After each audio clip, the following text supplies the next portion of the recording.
The author of the passage suggests which of the following about the widespread assumption in line 15. So we go back here to line 14 and we read, another possible explanation for historians' neglect of the subject being civil law in England, is their widespread assumption that most people in early modern England had little contact with civil law.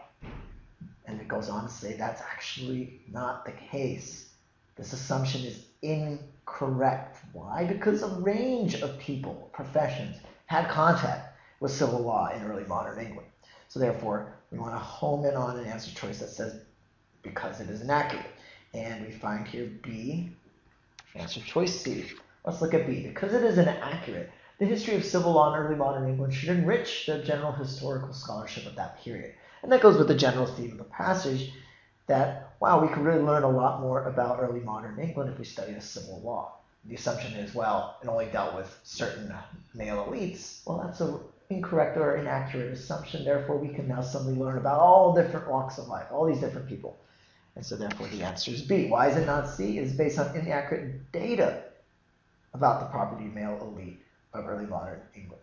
Now, it's based on the assumption that those who took part in civil law were only the male elite. And that's not the same as an inaccurate interpretation of the data dealing with the male elites. It doesn't really focus on the data, just the assumption that it related to the male elites. So we get rid of answer choice C, and again, the answer is B.